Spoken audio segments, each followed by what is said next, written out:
de la République pour chaque...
Cette belle musique,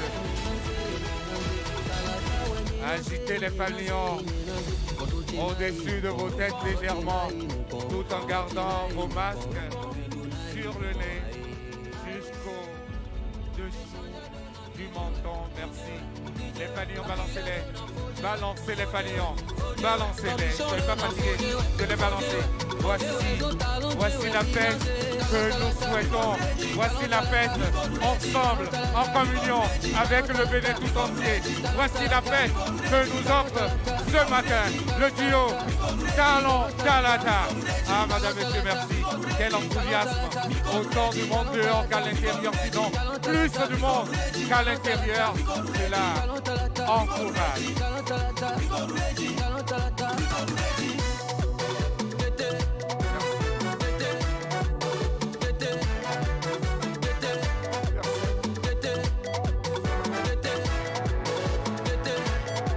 Merci pour la musique.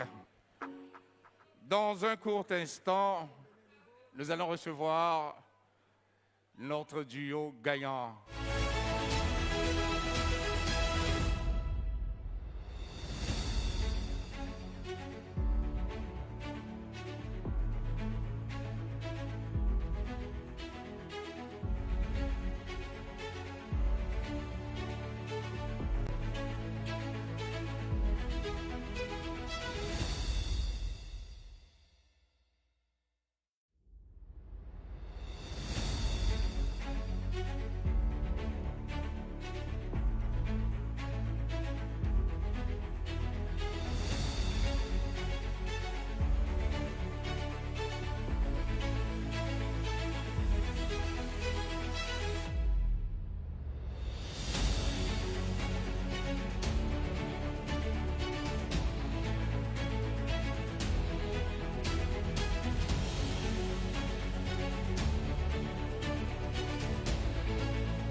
Talon est un homme d'action, un homme de vision, un développeur, un homme de goût. Mesdames et messieurs, j'ai le plaisir, s'il vous plaît, dosez, merci. J'ai le plaisir de vous annoncer, sous vos ovations, s'il vous plaît, merci de vous lever et d'applaudir chaleureusement. On commence, s'il vous plaît, merci d'applaudir, merci d'applaudir, merci d'applaudir, de vous annoncer, j'ai le plaisir de vous annoncer, de vous annoncer et de vous annoncer. L'asphaltage dans les grandes villes, l'accès à l'eau désormais une réalité.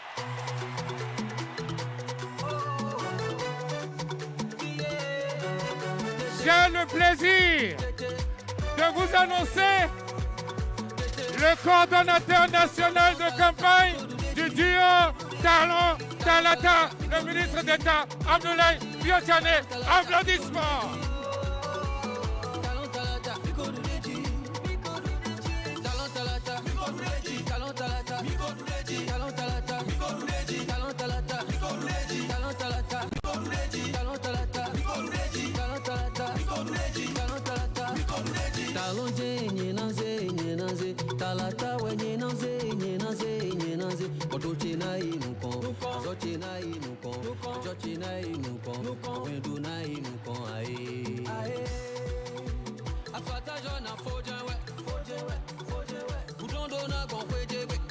Merci de vous asseoir. Merci de vous asseoir. José.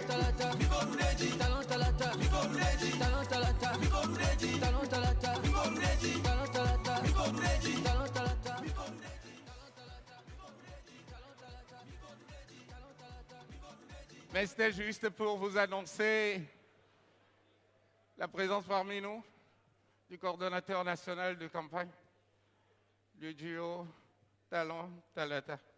C'était donc le ministre d'État Abdoulaye Biotchane, pour lequel vous avez suffisamment applaudi parce qu'il le mérite.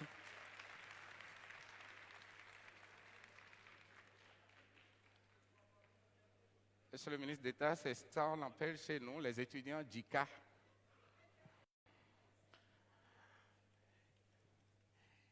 Et il nous reste quelques secondes. Juste quelques secondes.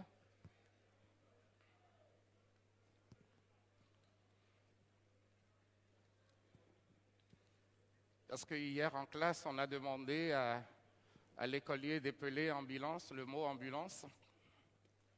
Et il a commencé.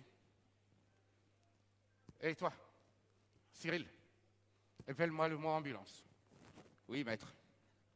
Et il commence. A, M. Mesdames et messieurs, un casting infaillible, un parcours avec beaucoup d'humilité, beaucoup de respect. Mesdames et messieurs, jusqu'à là, elle est et demeure encore la vice-présidente de l'Assemblée nationale de notre pays, le Bénin. Le président Patrice Talon a jeté son dévolu sur elle. Elle est sa policière.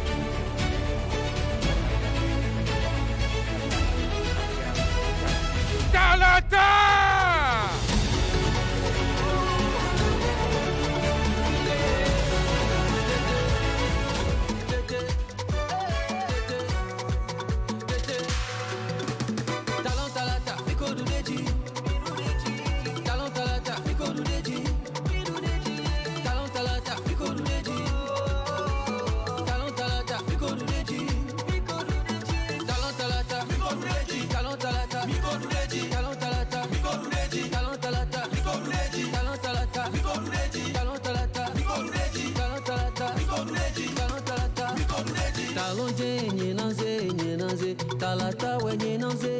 Merci, chers amis. Merci, chers camarades. Alors,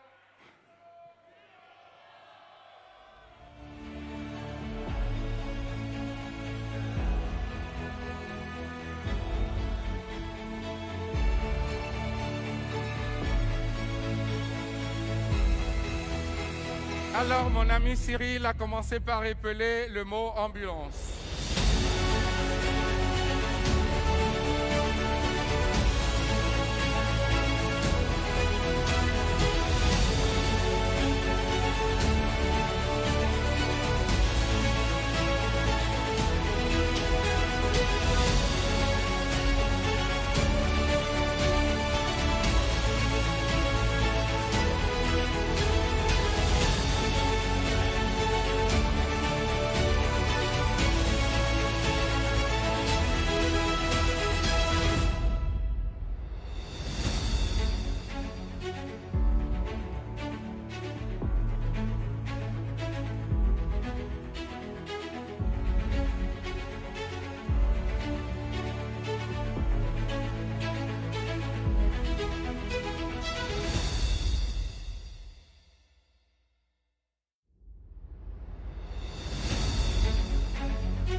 Est-ce que je peux voir les fanions, s'il vous plaît?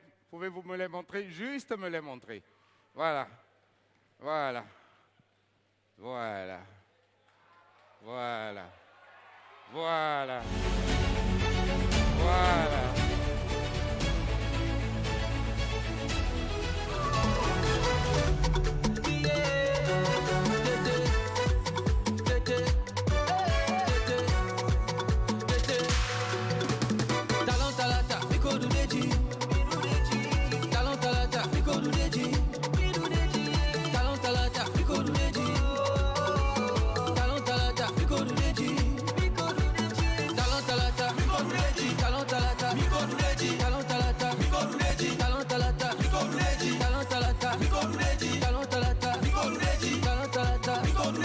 Il est là!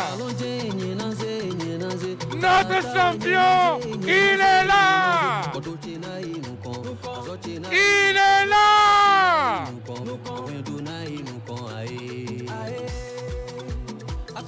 Il est là! Patrice Talon est là!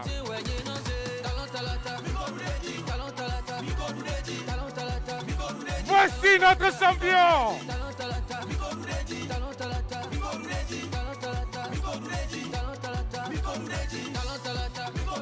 Les fanions toujours au-dessus de la tête et vous les agitez, s'il vous plaît. Merci.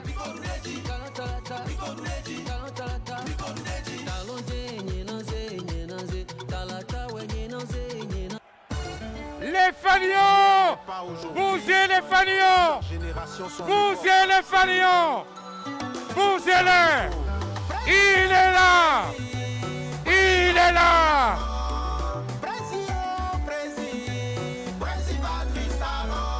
Il est là!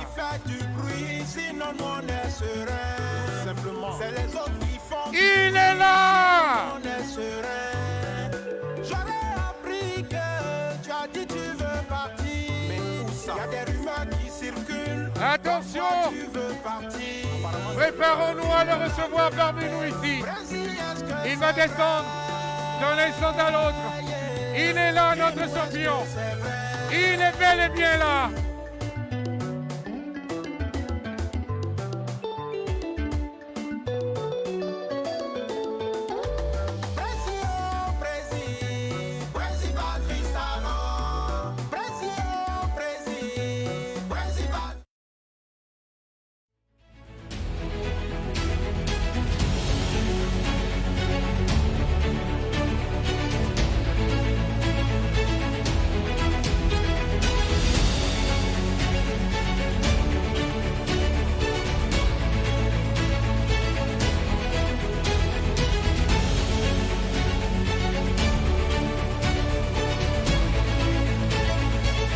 belle image qui soit. Les pavillons au-dessus de nos têtes. Les pavillons, écoutez-les. Restez debout comme un seul homme. S'il vous plaît. Voilà. Il est là.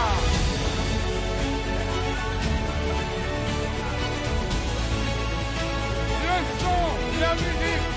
Un peu plus fort. Poussez. Poussez. Poussez.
Talon est là. Il est là. Notre candidat. Le seul et unique. Avec sa colistière. Madame Mariam Kabikalata. Mais il est là. L'intrépide guerrier. Le dieu fils du Bénin. Le grand homme. L'inégalable, l'inoxydable. Attention, il est là, Patrice Talon. Il est avec nous. Voici notre candidat.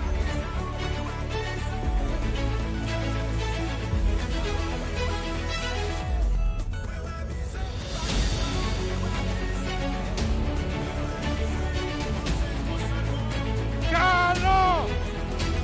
Talon! Talon! Talon! Talon! Talon! Talon! Talon!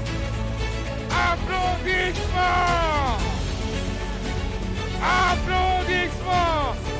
Très très fort! Ah oui! Il est là! Il est là! Il est avec nous! Patrice Talon est là!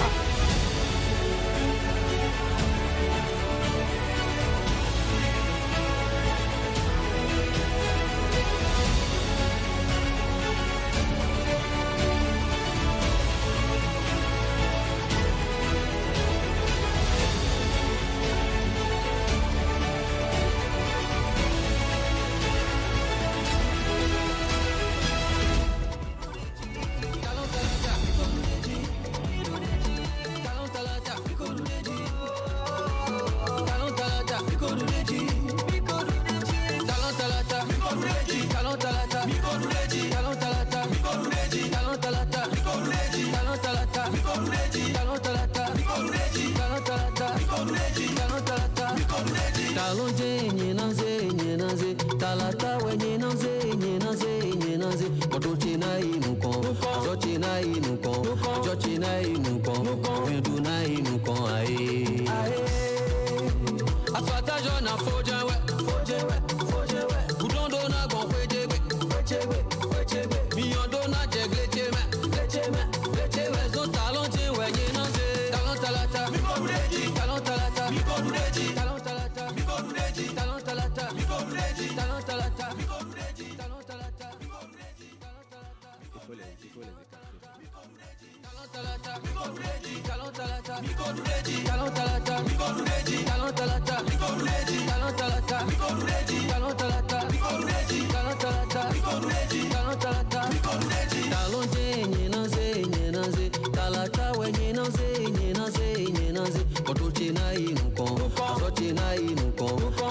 aïe.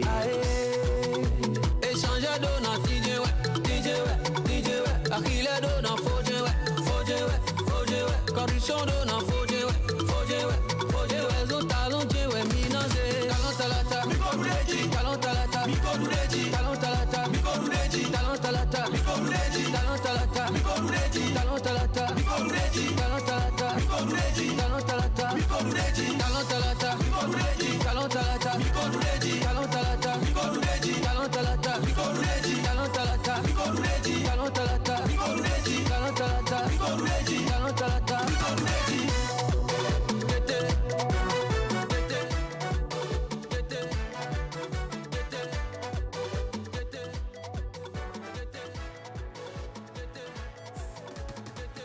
Merci, chers camarades. Merci infiniment. Je vous prie à présent d'écouter le directeur de la communication du président de la République. Merci.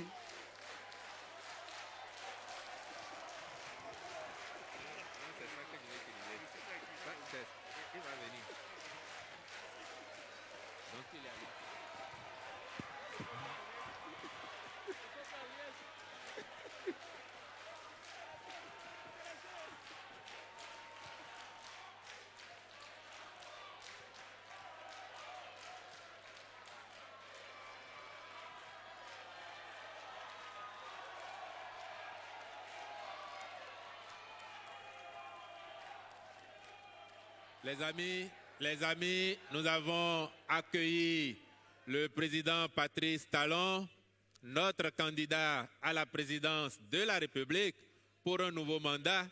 Le moment est venu, puisque c'est un rendez-vous, de nous écouter. Monsieur le président de la République, vous nous avez dit en petit comité que vous n'entendiez pas aborder cette campagne électorale sans avoir eu une session d'échange en toute intimité et en toute vérité avec la jeunesse de votre pays. Parce qu'avez-vous dit, en âme et conscience, vous avez le sentiment de leur devoir encore quelque chose.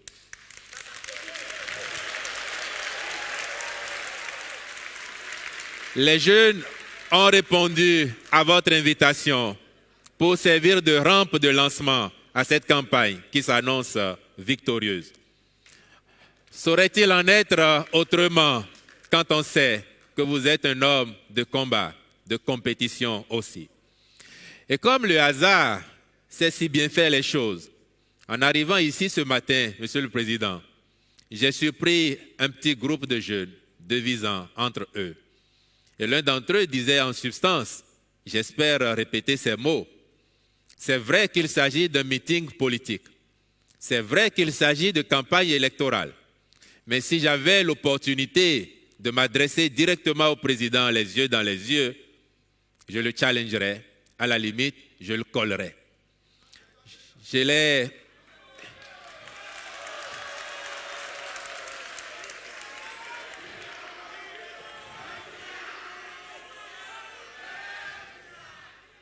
l'ai pris à part, ce jeune. Je l'ai regardé au fond des yeux. Je voulais m'assurer qu'il avait assez de niaque pour vous parler ainsi. Et il m'a semblé qu'il était assez sûr de son affaire. Alors je me suis permis la liberté de lui promettre qu'avant même de vous laisser parler, je m'autoriserai à l'inviter à dire au nom de ses camarades et en son nom évidemment, ce qu'il avait de si cher à son cœur avec la certitude de vous coller. Je ne sais pas s'il est bien installé dans la salle, s'il est là, ah voilà, voilà. On va l'introduire.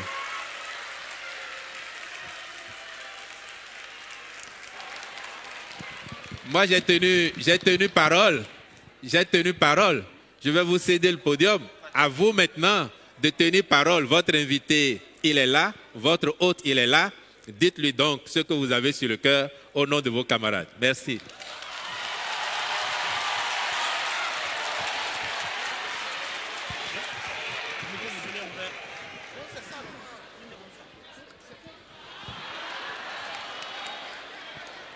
Ah, c'est la peur?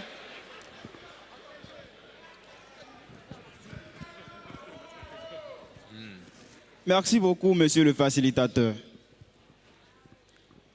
Bonjour, monsieur le président de la République du Bénin. Je suis Marzouk Karimou, président des étudiants de l'ENAM à l'université d'Abomey-Calavi.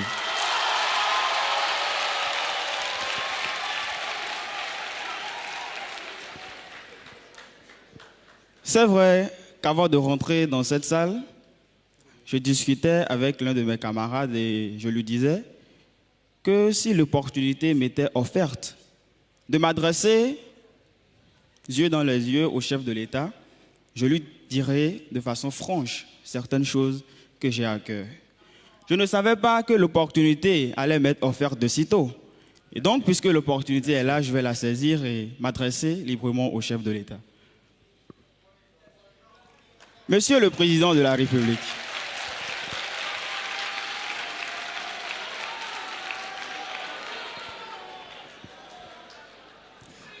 il y a de cela 5 ans que vous avez pris le pouvoir.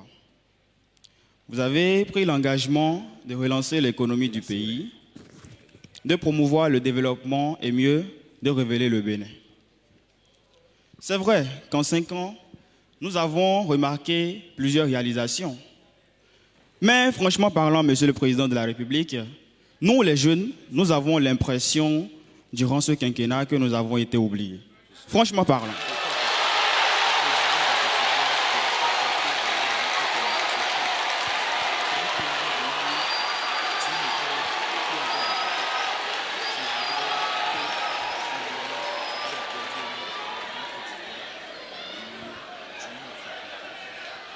En 5 ans, Monsieur le Président de la République, nous avons eu le sentiment que nous avons été abandonnés. Mais, Monsieur le Président de la République, j'aimerais savoir si nous décidons de vous faire confiance à nouveau pour les 5 ans à venir. Quelle est l'assurance et la garantie que la jeunesse pourrait avoir qu'elle ne sera plus rangée aux oubliettes ?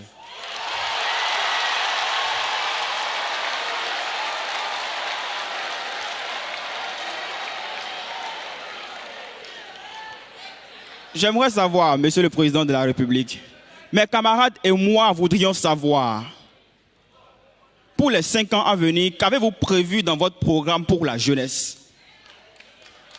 Qu'est-ce que vous avez prévu pour les étudiants des universités privées et publiques du Bénin?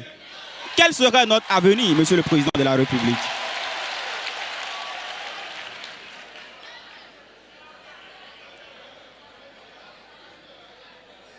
C'est vrai qu'en 5 ans, vous avez révélé le Bénin d'un certain point de vue. Mais j'aimerais savoir, Monsieur le Président de la République, s'il est prévu au chapitre que pour les 5 ans à venir, la jeunesse serait révélée également.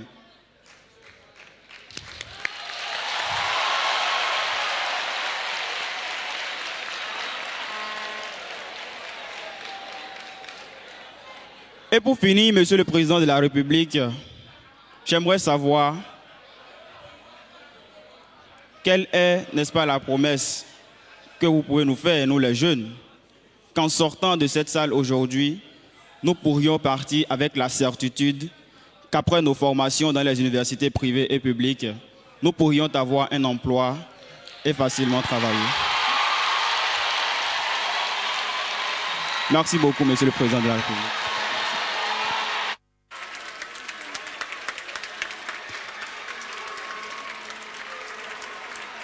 Il y a quelqu'un? Oh, il est assis là-bas.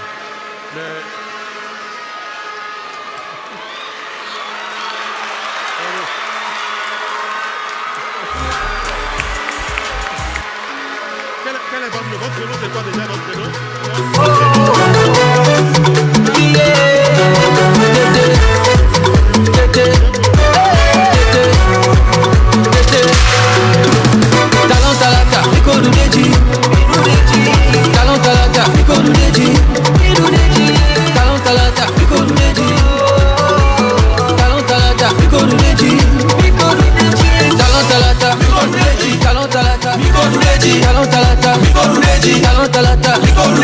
Talanta, talata, talonje nyenanze, talata we nyenanze, otoche na inukon, azoche na inukon, ajoche na inukon, wendo na inukon. Ce n'est pas l'approche genre. Mais je lui ai dit, ça dépend de combien de temps le président parle. Je connais un peu son agenda. Ça dépend. S'il finit et qu'il est disposé, que si j'ai la possibilité, je vais le faire. Sinon...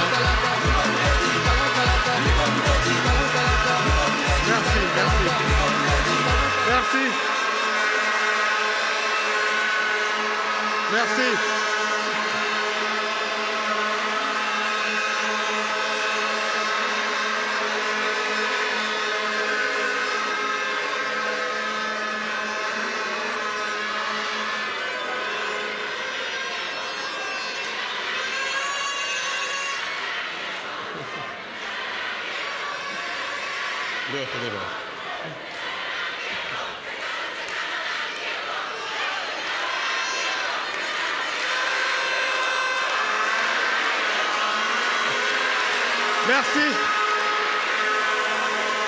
Merci. Est-ce que vous m'entendez? C'est bon? Vous m'entendez en haut? Ok, merci.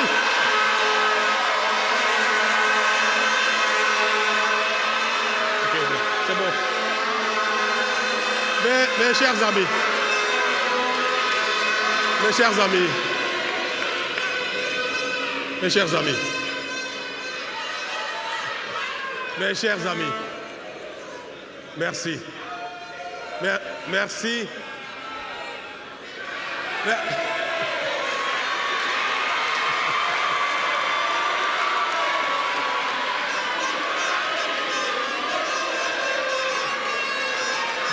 Je vais répondre à...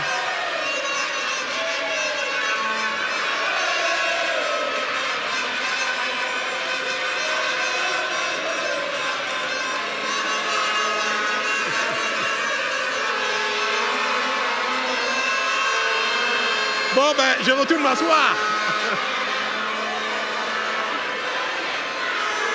Je retourne m'asseoir. Merci. Merci les jeunes, merci beaucoup. Permettez-moi d'abord, avant de répondre à... C'est Marzouk. Marzouk? Est-ce qu'on m'entend bien? Merci. Avant de... Vous ne m'entendez pas bien en haut? Est-ce qu'il faut que je double le micro? Vous me donnez un second micro en plus. Mais il va y avoir de l'interférence. Régie, je ne suis pas... En haut, le son n'est pas bon. Là, c'est bon. Merci. C'est toujours pas bon. Mais ça va faire de l'interférence. Est-ce que vous m'entendez? Ok, merci. Merci. Avant de répondre à Marzouk, je vais me faire le plaisir, le devoir de vous remercier pour votre présence si massive. Aujourd'hui, c'est le premier jour de campagne et je me fais un grand bonheur de vous parler. Vous qui êtes le Bénin, vous qui êtes l'avenir du Bénin. C'est vrai, je viens d'écouter Marzouk avec beaucoup d'émotion. Quand il parlait, je peux vous avouer que j'ai eu la chair de poule.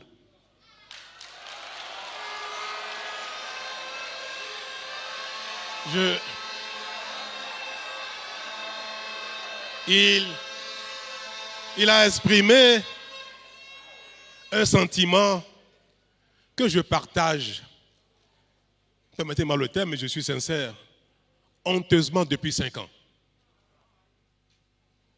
Pas parce que je me suis senti tout le mandat durant incapable d'apporter une solution directe, concrète à l'attente de la jeunesse, mais parce que durant 5 ans, j'ai pu mesurer. malgré les efforts, que de manière concrète, rien n'est encore visible directement par la jeunesse. Mais ce sentiment a nourri plutôt en moi la rage d'aller encore plus loin et de chercher à la fin des 5 ans un deuxième mandat pour vous donner la preuve que maintenant, ça y est.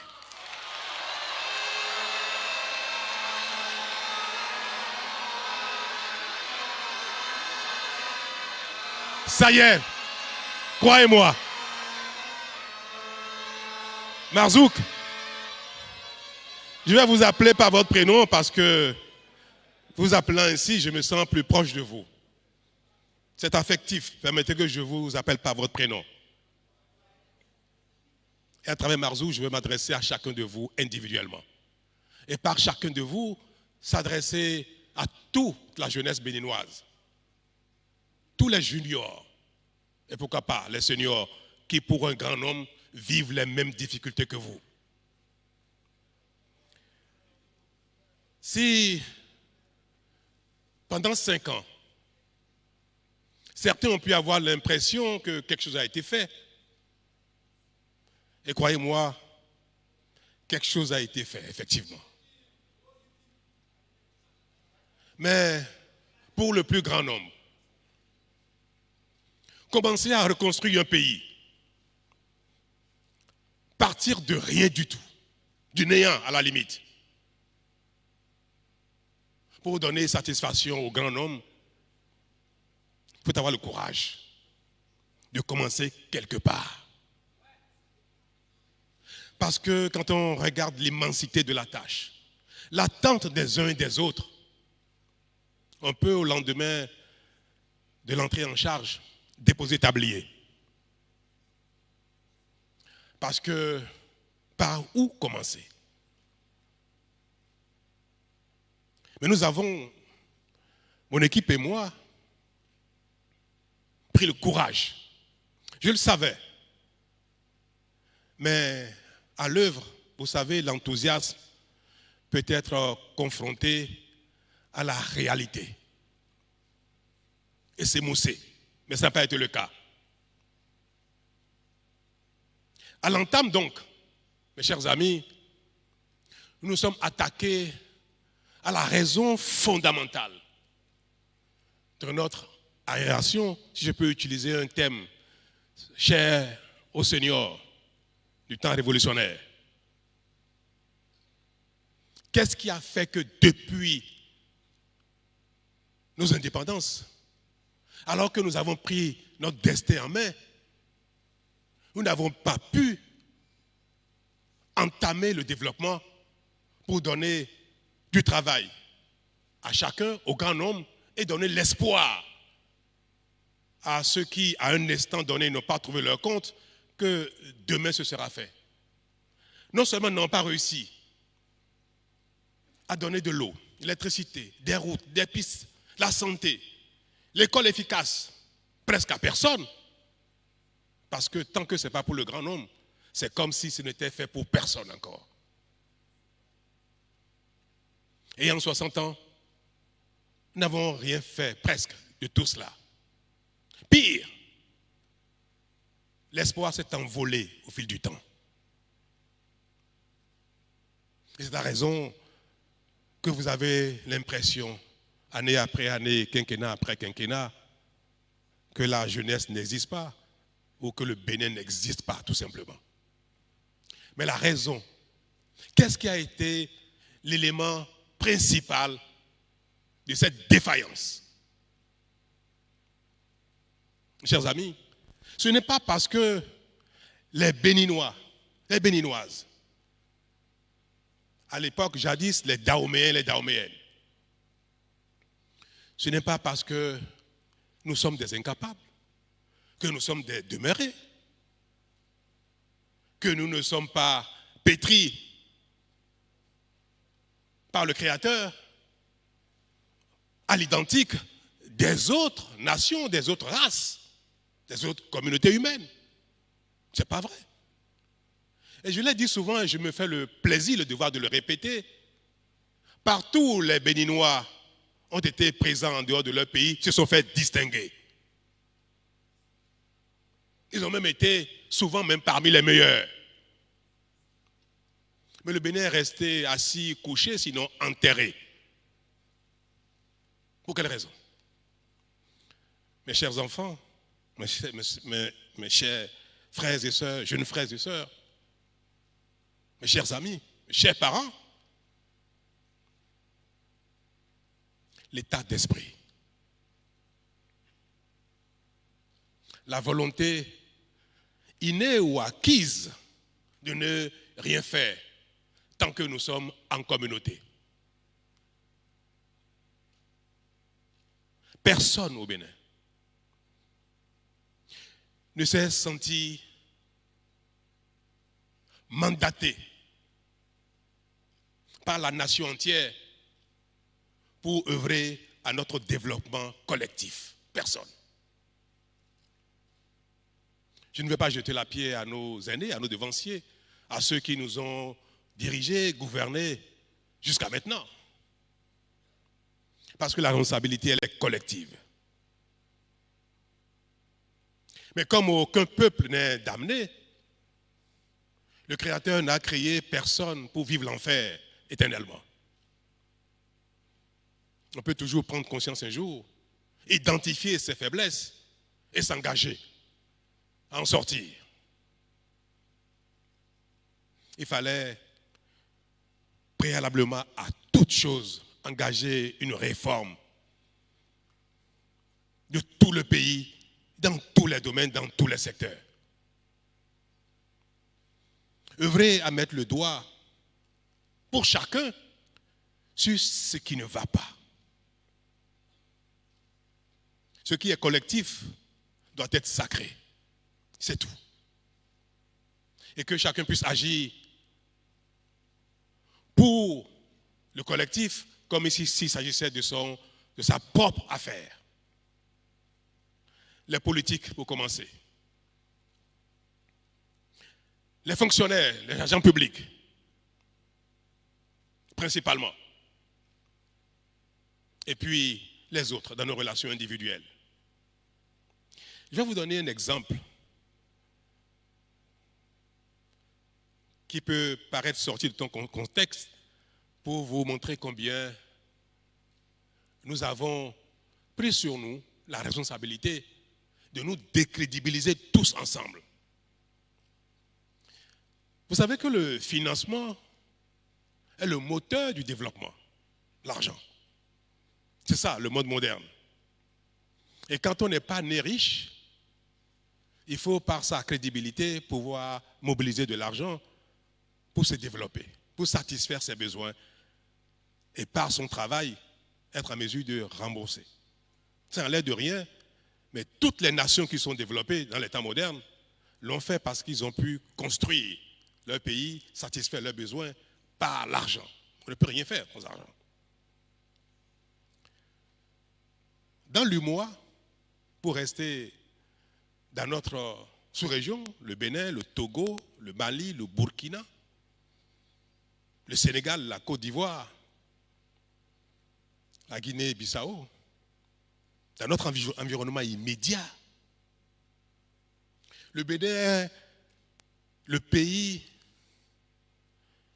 où les impayés bancaires sont les plus élevés de tout le mois. C'est-à-dire, comparativement aux autres pays qui nous entourent, les Béninois ne payent pas leurs dettes. Les entreprises ne remboursent pas leurs dettes. Les individus ne remboursent pas leurs dettes. C'est un constat triste, mais il faut le reconnaître. Il faut l'accepter. Ce n'est pas une caricature, c'est une réalité. Les Togolais payent mieux leurs dettes que les Béninois au système bancaire. Les Burkinabés payent leurs dettes mieux que les Béninois. Oui. Les Maliens payent leurs dettes au système financier, aux banques, mieux que les Béninois. C'est incroyable, non? Je ne dis pas pour que nous ayons un sentiment de honte, pour perpétuer cette honte que les Béninois ont à l'étranger à révéler leur nationalité. Non, pas pour ça, pas pour le perpétuer, mais pour qu'on puisse guérir de ça. Mais quand personne, depuis le haut jusqu'en bas, président de la République, ministre, député, maire, divers fonctionnaires, divers responsables, quand personne ne respecte le bien public, quand chacun se sert sans pudeur, sans état d'esprit, pourquoi les autres qui ne sont pas dans des fonctions leur permettant de jouir aussi de cette manière, pourquoi voulez-vous qu'ils veuillent rester vertueux par rapport à leurs engagements? On espère vous tourner dos, ils se dépêchent de bricoler et de vous tendre sa facture. Même les relations entre individus, entre privés, ont fini par se dégrader à ce point. Mais quand une nation, quand un peuple, quand une communauté en arrive là,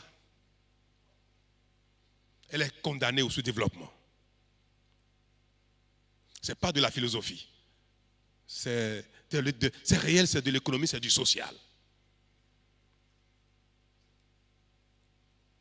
Voilà, mes chers amis,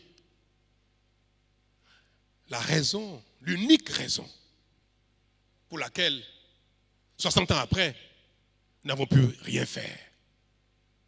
Heureusement qu'on n'a pas eu du pétrole, parce qu'avec ça, on n'aurait pas réglé nos problèmes avec la guerre. On aurait connu la guerre. Heureusement. Nous sommes arrivés à un point, pas de non-retour, mais à un point de rupture. Un pas après, catastrophe. Si on s'arrête, on peut revenir en arrière, se reconstruire. 2016. Le point de rupture. Moi, je l'ai dit, pour ceux qui ont eu l'occasion de m'écouter et de m'entendre il y a 5 ans,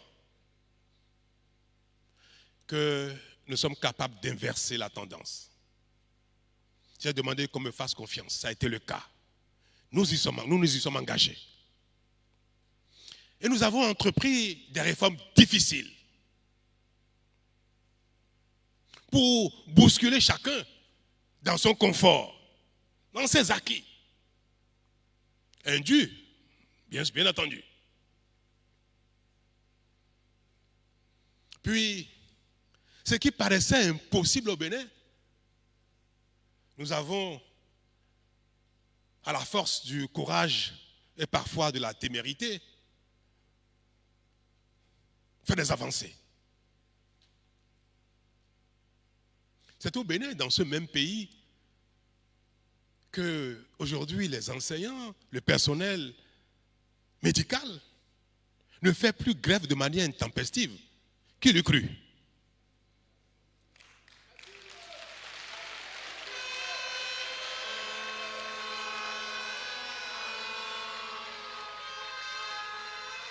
Mes chers amis, je veux l'avouer devant vous, je veux le revendiquer devant vous.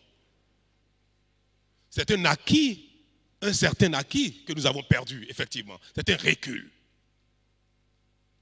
Je l'affirme, je l'avoue, je le revendique. Le droit de grève est devenu partout dans le monde un droit sacré. Pour beaucoup de nations, il y a des pays où ce n'est pas le cas. Les Japonais, c'est un droit reconnu, mais personne n'en abuse. Mais au Bénin, nous avons fait d'un bien. D'un bien reconnu, nous en avons fait une perversion. Vous savez très bien que les biens les plus sacrés, les grâces les plus attendues, les plus revendiquées par l'homme, peuvent devenir des perversions. L'intelligence, le génie, Qui ne demande pas à Dieu cette grâce-là, l'intelligence, le génie, pour tout réussir? Le génie peut devenir une perversion. Et nous avons beaucoup d'exemples. Ceux qui ont inventé la bombe atomique. En quoi une telle découverte peut servir l'humanité? En quoi?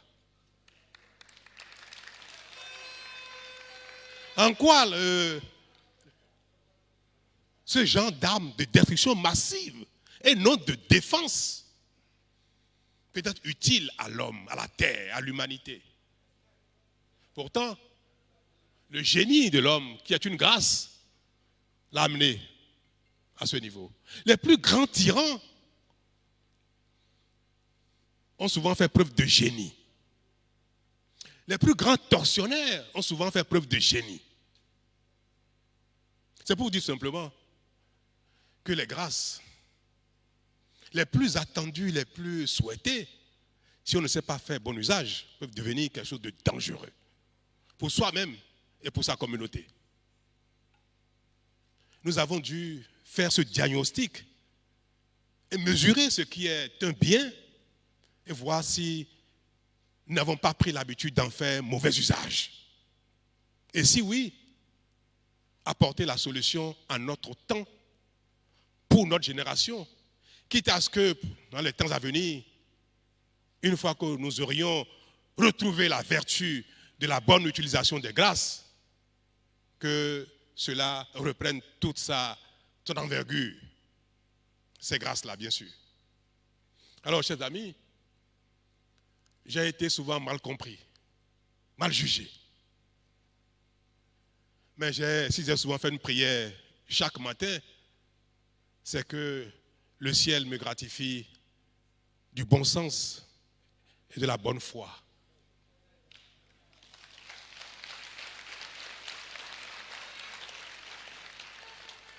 Tant que je suggère quelque chose au gouvernement et que je suis de bonne foi, je vais jusqu'au bout, jusqu'à ce qu'on me démontre que j'ai tort, que ça peut se faire autrement. Et quand je comprends, je peux changer d'avis 180 degrés. Parce que je ne suis pas Dieu. Et tous ceux qui m'entourent savent bien que je peux être parfois difficile à convaincre. Mais quand on me met le doigt, on m'explique bien et que j'ai compris quelque chose, je deviens le plus grand défenseur de cette cause. C'est ainsi que nous avons tenu bon pendant ces 5 années pour faire les réformes les plus difficiles, y compris les réformes politiques. J'ai déjà été assez long sur ce fait-là, mais je voudrais que chaque jeune, chaque Béninois comprenne le bien fondé de l'identification de nos travers pour ne pas considérer chaque fois qu'on n'a pas quelque chose que c'est la faute de l'autre. Que c'est parce qu'on n'est pas aidé ou toutes les excuses qu'on trouve en général pour ne pas se regarder soi-même. C'est le meilleur moyen d'avancer dans la vie. Si les choses sont ainsi, que dois-je faire? Qu'est-ce que je n'ai pas comme arme? Qu'est-ce que je n'ai pas comme disponibilité pour affronter l'extérieur afin d'obtenir ce qui est indispensable à mon épanouissement? Je voudrais que chacun s'approprie de ce principe qui fait gagner ceux qui parfois partent de rien. Ma propre vie me donne la preuve que ce principe, en général, presque toujours fonctionne, marche. Ce qui a été possible pour moi, je me suis dit il y a 5 ans que c'est possible pour ma famille, pour ma collectivité, pour mon pays. Et nous avons engagé ces réformes-là. Et pour la plupart d'entre elles, elles ont commencé par porter fruit. Et qu'est-ce que nous avons donc fait pendant les 5 ans en dehors de ces réformes? Et pourtant, tout le monde sait très bien, l'emploi est la chose qui confère à l'ensemble un début de bien-être, l'épanouissement, et par l'effort de chacun, l'excellence de chacun, on progresse dans la vie, on évolue, on s'enrichit, et puis on donne plénitude à sa vie. Mais un pays où la jeunesse, la quasi-totalité de la jeunesse est au chômage, ou trouve des emplois qui ne correspondent pas à leur qualification. C'était le constat, il y a 5 ans. Ce constat demeure. Mais qu'avons-nous fait de notre action pendant ces 5 ans face à cette réalité? Qu'il n'y a pas d'emploi au Bénin, qu'il y a du chômage, que nos enfants sont formés, mais qui n'ont pas les armes qu'il faut pour aller chercher du travail ici ou en dehors, que le travail n'existe même pas. Malgré ce constat visible qui crève l'œil, il semble que nous n'avons pu rien faire dans ce domaine spécifiquement. Mais ce n'est pas vrai, chers amis. Marzouk, ce n'est pas vrai. C'est vrai que celui qui est à la maison qui a faim ne sait pas que son parent qui est au champ est courbé sous le soleil, en train de labourer, et qu'il attend que la graine germe, pousse, avant d'être récoltée, avant qu'on amène. Que l'enfant qui a faim, qui pleure, ne sait pas que sa mère est en train de transpirer au feu pour que le haricot cuise, pour que les yams soient prêts à aller dans le mortier pour être pilés. Et au contraire, plus il va entendre le coup du mortier, plus il va crier que j'ai faim, parce que cela excite encore davantage sa faim. Et c'est pour ça que vous avez raison d'être plus impatient encore. Quand vous voyez les investissements qui s'opèrent, qu'on dépense des milliards pour faire des routes, qu'on dépense des milliards pour l'électricité, pour l'eau, qu'on construit des stades, que tout cela, qui se chiffre à des centaines de milliers de milliards, se font dans le pays, alors que les jeunes sont mal formés, alors que les jeunes n'ont pas d'emploi. Ça paraît une aberration. C'est même révoltant à la limite. Mais mon cher garçon, pour créer de l'emploi, il faut qu'il y ait de la richesse. C'est bizarre, hein? Ça paraît bizarre. Ou bien qu'il faut qu'il y ait de la volonté de créer de la richesse. Parce que l'emploi vient de la volonté de quelqu'un ou d'un groupe de personnes de s'enrichir. Et c'est pour s'enrichir qu'on crée une entreprise, une usine, qu'on fait de l'élevage. Et comme on ne peut pas le faire tout seul, cela génère de l'emploi. Je vais faire une parenthèse. Le Bénin, à un moment donné dans son histoire, a choisi un régime politique socialiste, à la limite même du communisme, puisque nous avons nationalisé toutes les entreprises de production, l'État. Et l'État a conduit à la faillite même les entreprises privées qui existaient, qui marchaient bien et qui ont été nationalisées par l'État. Vous le savez, quand vous regardez, vous apprenez l'histoire du Bénin. Même les banques qui ont été nationalisées ont fini par être en faillite et fermées. Et puis en 90, nous avons fait la conférence nationale. Et nous avons décrété que nous faisons l'option d'une économie libérale. Ça signifie que les gens ont la liberté d'entreprendre et l'État doit les protéger. Et que l'économie qui produit est du ressort du secteur privé.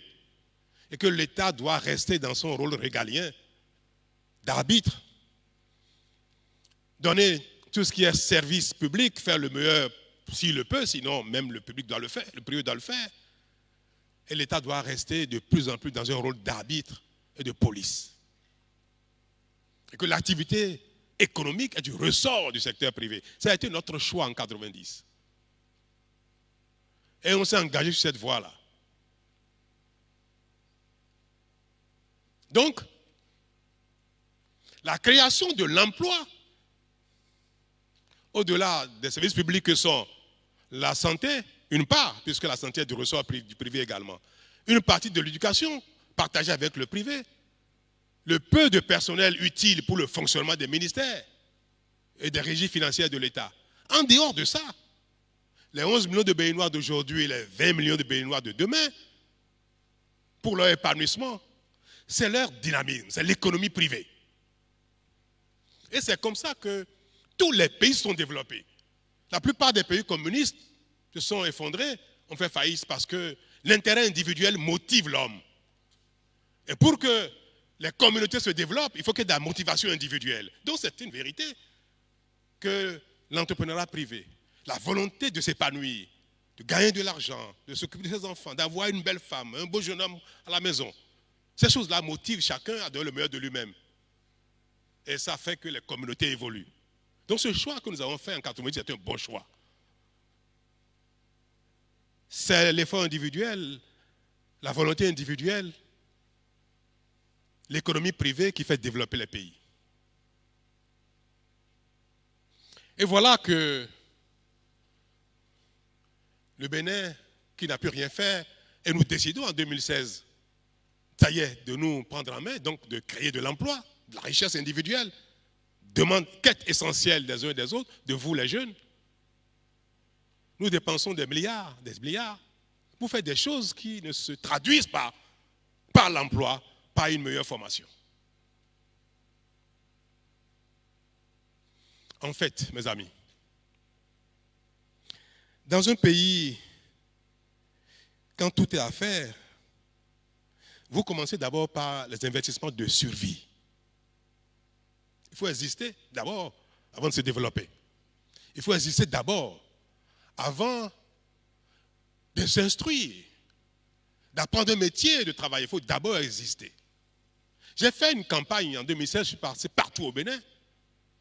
Parce qu'il y a des choses, quand on est à Cotonou, on ne mesure pas. Quand on est dans un quartier nanti, ou pas nanti, quartier gâté, où on a tout à portée de main, on ne mesure pas ce qui manque à l'essentiel des Béninois.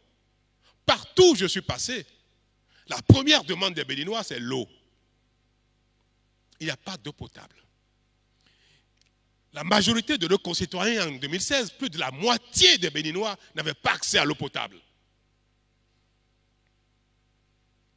Et dans le monde entier, dans toutes les institutions, amener de l'eau aux concitoyens est la première exigence. Quand vous sollicitez le vote de vos concitoyens, puis vous disent, notre première demande, le premier besoin, le besoin le plus essentiel pour vivre, pour ne pas être malade, pour exister avant de produire de la richesse, c'est l'eau. Vous faites quoi? Vos premiers efforts, c'est pour l'eau. C'est pour ça, Marzouk, que avant que l'État ne puisse même trahir l'engagement de 90, que l'État, comme les privés ne sont pas suffisamment dynamiques pour créer des entreprises et consorts, mais l'État va reculer, va venir investir pour créer des emplois privés, des emplois de production, des usines et consorts. Que l'État va retourner dans les fermes pour faire ces choses-là, on aurait pu le dire. Mais avant de faire ça, ce qui serait un recul par rapport à notre choix, notre modèle social, avant de le faire, mais faisons d'abord ce que les Béninois exigent. Et qui est vrai parce que ça conditionne la vie, l'eau. Nous avons dû nous engager, avons mobilisé des centaines de milliards pour apporter de l'eau à chacun de nos concitoyens. Malgré nos efforts, il reste encore beaucoup à faire. Nous avons pu amener le nombre de personnes ayant accès à l'eau potable de moins de 50% aujourd'hui à plus de 70%. Et nous avons engagé ce qu'il faut pour que pour que le reste des 30%, ils aient l'eau potable au plus tard en 2023.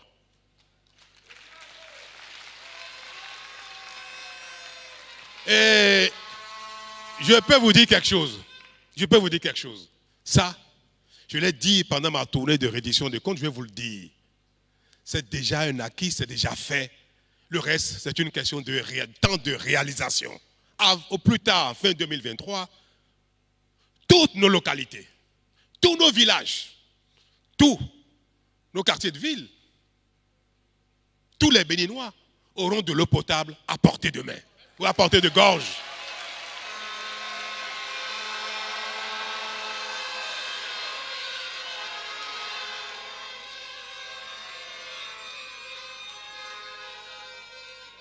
Mes chers amis, quand on a assuré sa survie, on peut maintenant s'attaquer à son épanouissement. Convenez avec moi que, comme je l'ai dit, je vais le répéter tout le temps qu'on sera ensemble. Quand on part de zéro, on regarde, c'est quoi le premier pas qu'il faut faire? C'est quoi le premier pas? Puis, nous sommes arrivés dans un monde où l'électricité conditionne tout. Dans un pays, quand il n'y a pas d'électricité, il n'y a pas d'emploi, il n'y a pas d'entreprise, il n'y a pas d'usine, il n'y a pas de commerce. C'est aussi curieux que cela puisse paraître. Il y a 40 ans, 50 ans, on pouvait avoir des usines qui marchent au gasoil. Aujourd'hui, c'est impossible. Si vous avez une petite unité de transformation d'ananas, de manioc, pour presser et embouteiller du jus d'orange, toutes choses que nous allons bientôt faire en grande quantité, si vous n'avez pas d'électricité, c'est impossible. Vous allez produire, vous ne serez pas capable de vendre. Parce que le monde est devenu un seul espace de commerce. Nous recevons de l'huile de palme de Malaisie. Des plantations de Malaisie ont été développées avec des noix sélectionnées parties du Bénin. Donc, notre station de Pobet, fleuron de notre passé glorieux, on produit des semences, puis on les envoie en Côte d'Ivoire, au Cameroun, en Malaisie. Et là-bas, ils ont développé les plantations. Aujourd'hui, ils envoient de l'huile de palme au Bénin, beaucoup moins cher que ce que nous produisons comme huile ici. Ça traverse les eaux, les océans, et ça vient ici. Et même dédouané, ça vient encore moins cher. C'est exemple pour dire quoi? Que quand vous voulez produire quelque chose dans un espace qui est le même aujourd'hui, tous les pays du monde sont dans un même espace de commerce. Quand vous n'êtes pas compétitif, votre production, vous allez manger ça vous-même. Parce que votre voisin, pourquoi voulez-vous qu'il achète votre produit 5 francs plus cher, alors quand il achète du Togo, il achète 10 francs beaucoup moins cher? Il n'y a pas de raison. C'est ça la réalité. On ne peut pas demander aux Béninois d'acheter le produit de leurs voisins beaucoup plus cher que ceux qui ne peuvent acheter venant de l'étranger.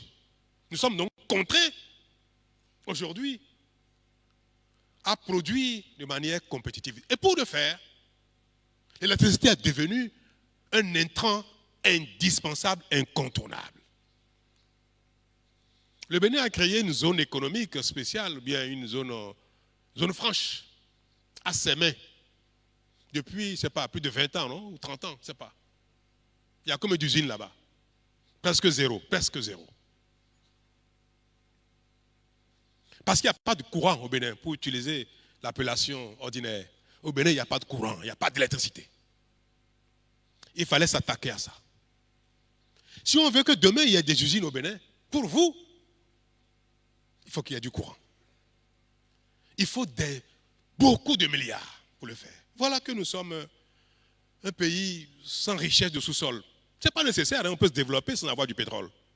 La preuve, tout ce que nous avons commencé par faire, et c'est bien, on le fait sans pétrole. Donc avec nos pauvres sous, Les impôts des uns des autres, vos impôts que vous cotisez vous aussi, que vos parents cotisent, payent à l'État. Quand ils vous donnent de l'argent pour vous habiller, pour acheter du gaou le soir au goûter, mais sachez que vous payez des impôts. Parce que l'huile qui a cuit le gaou a payé des impôts. Le gaou même, l'igname, qui a traversé les voies pour venir ici, a payé quelque chose au péage.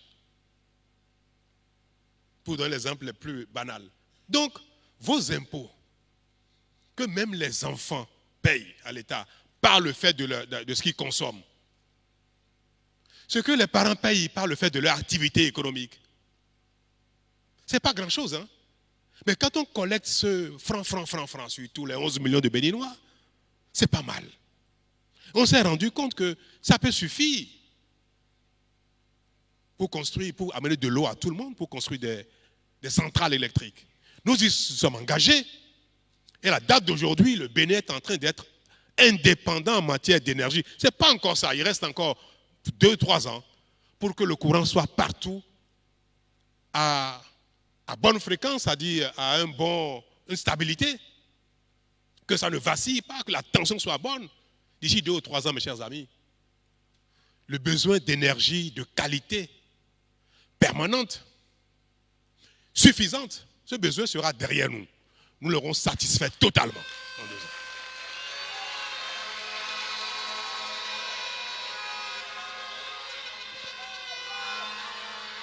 Je vais vous donner un autre exemple. Je vais vous donner un autre exemple. Il y a eu la pandémie Covid. Nous avons dit, on va faire des cours par le numérique à visioconférence, par Zoom et consorts, que vous allez rester à la maison pour ne pas être contaminé, puis vous allez avoir l'Internet. Est-ce que ça a marché? Ça n'a pas marché. Moi, je l'avoue parce que notre réalité, il faut l'assumer. Ça n'a pas marché. On n'a pas été capable. Pourquoi? Pourquoi? Il n'y a pas d'Internet. Il n'y a pas d'Internet et puis c'est cher.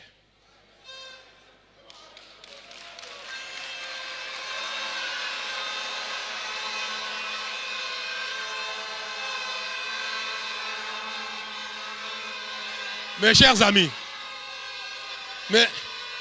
mes chers amis, comment on peut se développer, s'instruire, s'épanouir aujourd'hui sans Internet accessible à tout le monde, quels que soient nos moyens?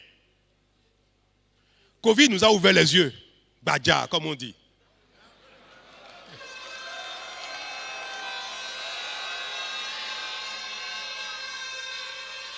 Non, c'est vrai. Alors, pour ceux qui vont lire le programme, je fais un saut dans ce qui va se faire. Pour ceux qui vont lire le programme, vous allez constater quoi? Nous avons dit, c'est une catastrophe. Bien que ce soit du ressort du secteur privé, parce que partout, c'est pratiquement interdit que l'État ne soit pas un opérateur du GSM. Comme l'a prescrit nos résolutions de la conférence nationale. Mais mes chers amis, je vais vous demander quelque chose. Est-ce que nous n'allons pas transgresser les recommandations de la conférence, transgresser notre décision que l'État se retire de tout ce qui est économique, de tout ce qui est écrit dedans? Nous avons décidé de transgresser cette recommandation-là. Et au Bénin, bien que l'État ait fait faillite avec Bénin Télécom, parce que avant c'était un autre état d'esprit. On gaspillait tout, on faisait tout mal, on volait tout. Mais depuis 2016, nous avons changé d'état d'esprit. Nous faisons les choses mieux désormais, avec plus de sérieux. Étant devenus plus sérieux, nous allons investir.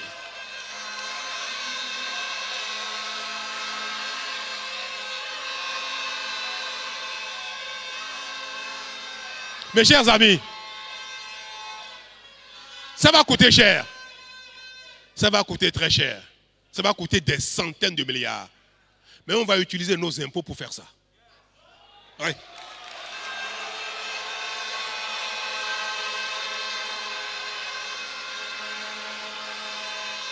Et vous aurez accès au téléphone, au GSM, à Internet, partout, à bon prix. Je ne vais pas dire gratuitement parce qu'on va dire qu'il fait de la démagogie. Mais à bon prix. Et ça, Marzouk, ça, c'est un préalable au développement. C'est un préalable à l'éducation, à la formation, à l'apprentissage. Quand nous aurons fait tout ça, et ça c'est hier, c'est fait pratiquement.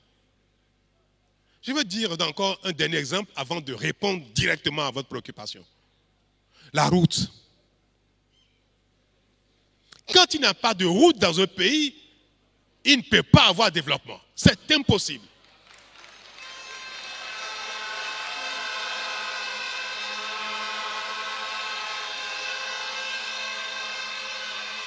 Nous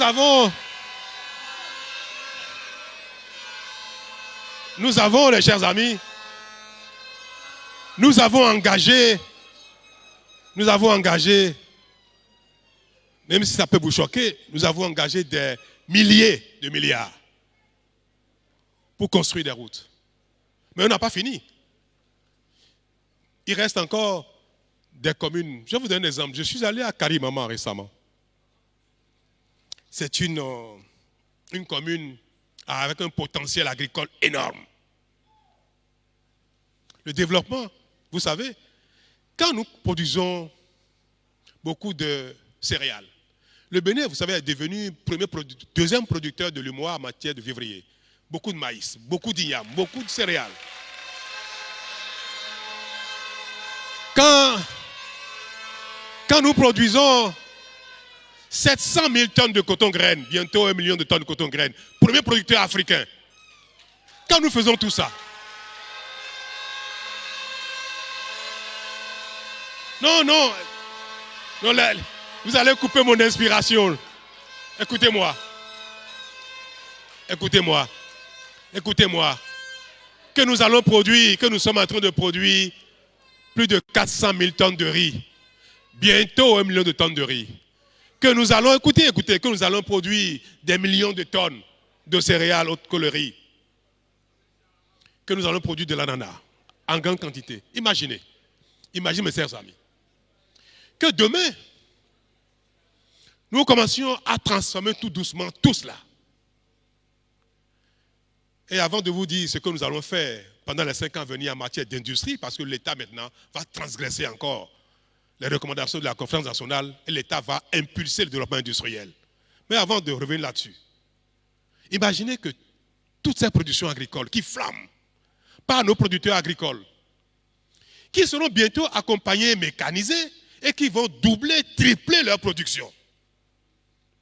Dans 2 ou 3 ans, le Bénin va passer à 1 million de tonnes de riz, plus d'1 million de tonnes de coton, à peut-être 8 millions de tonnes de maïs, je n'ai pas mes chiffres en tête. Qui peut m'aider un peu dans la salle? Il n'y a pas un ministre de l'Agriculture, il n'est pas dans la salle. Ministre de l'Agriculture, il n'est pas dans la salle. Vous savez, je n'ai pas tous les chiffres en tête. Hein. Bon, bref, ce n'est pas important.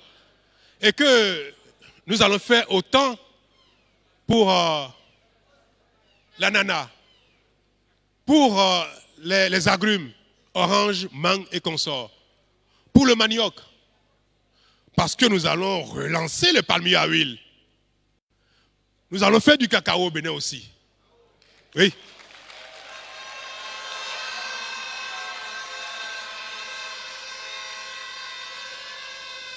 Quand nous aurons fait tout ça, quand on aura fait tout ça, imaginez qu'on engage la transformation de tout ça. Qu'on commence à transformer à un premier degré, à un deuxième degré, un troisième degré, il n'y aura plus un seul chômeur au Bénin. Cela, mes chers amis, c'est peut-être trop dit. J'ai vu des gens sourire. Parce que zéro chômage, c'est même pas bon pour l'économie. Quand nous allons commencer à transformer tout ça, mes chers amis, on aura réglé le problème d'emploi au Bénin pour autant que nous aurions amélioré la formation de nos enfants pour les amener à être prêts à travailler, à s'auto-employer dans les unités industrielles et commerciales.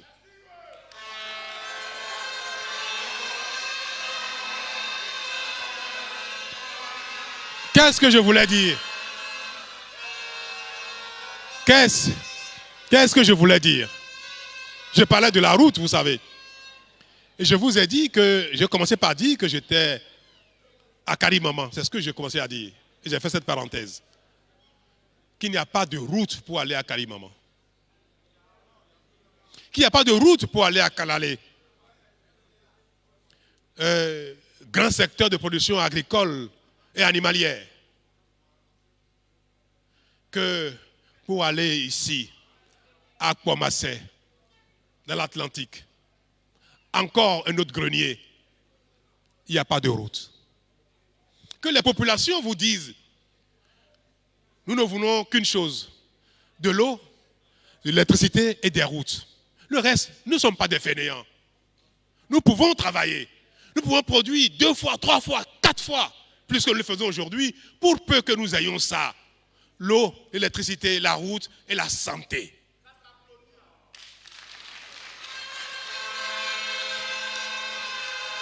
Mes chers,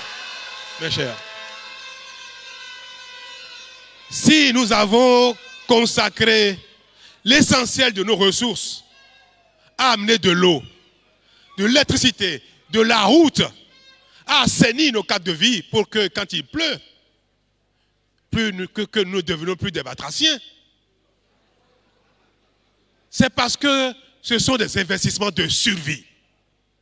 Vivre d'abord et avoir le préalable au développement. Chers amis, c'est pratiquement fait. Le peu qui reste est déjà engagé. Le peu qui reste va se concrétiser dans les 2-3 ans à venir pour ces 4 domaines. L'eau, l'électricité, la route, le téléphone, l'Internet.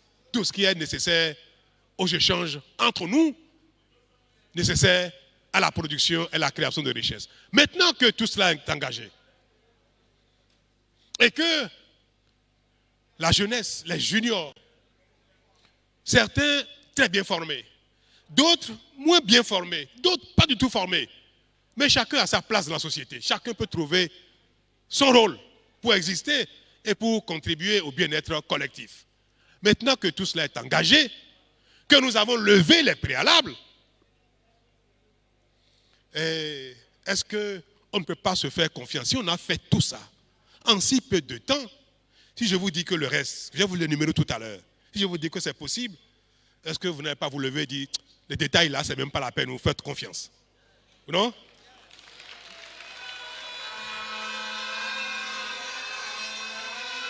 Mais je vais vous donner les détails.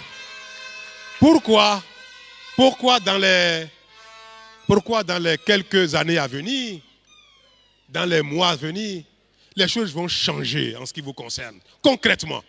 Même si tout ce qui a été fait pour vous, indirectement, les effets, nous allons agir maintenant pour impulser, pour pousser plus loin les effets directs.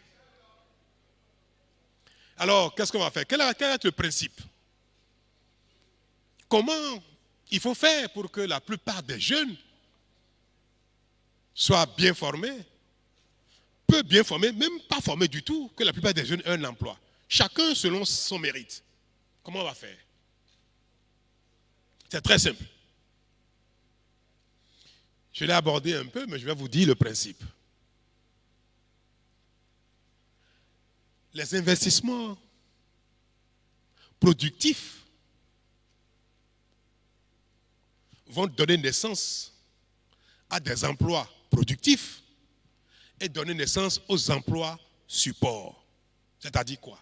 Je vais donner un exemple pour vous expliquer. Vous allez voir. Dans cette salle, il y a beaucoup de gens qui ont fait marketing. N'est-ce pas? Il y a beaucoup de gens qui ont fait ressources humaines. Il y a des gens qui ont fait les métiers du numérique. Alors, je vais prendre le marketing. Je vais prendre le marketing. Technique commerciale. Faire la promotion des produits, bien les vendre, pour que l'entreprise se fasse connaître et gagne de l'argent. Mais avant de vendre quelque chose, il faut produire d'abord, non? Qu'est-ce qu'on produit au Bénin? Qu'est-ce qu'on produit au Bénin et qui a besoin d'être promu? Qui a besoin de beaucoup de garçons, de jeunes pour faire leur marketing? Bon, pour le maïs qu'on produit, pas besoin de marketing. Hein, non. On mange le maïs, le wort, la pâte, sans qu'il soit nécessaire de vanter les mérites du maïs. Pour le soja, est-ce que vraiment pour ceux qui mangent le fromage de soja, est-ce que vraiment c'est pour ça que nous avons besoin de milliers de jeunes qui ont fait le marketing? En vérité, c'est quoi le problème?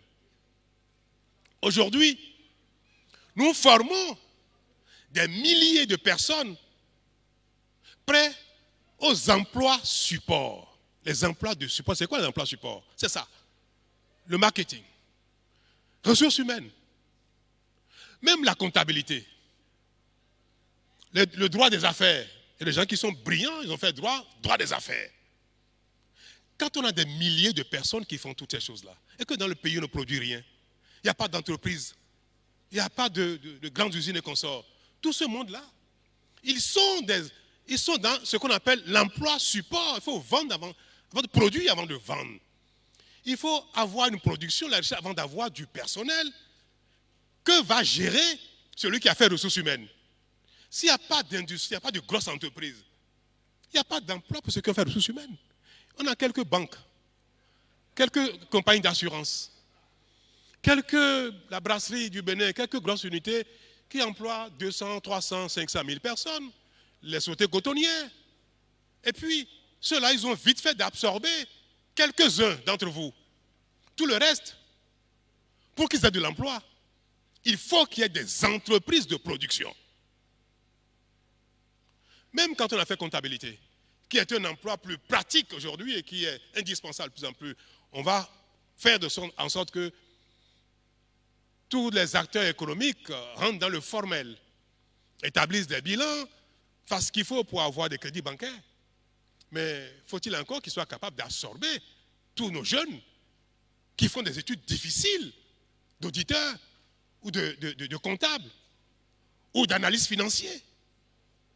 Donc, pour faire tout ça, pour avoir de l'emploi, il faut que maintenant, on fasse la promotion des entreprises, que l'État impulse la création et le développement des entreprises de production.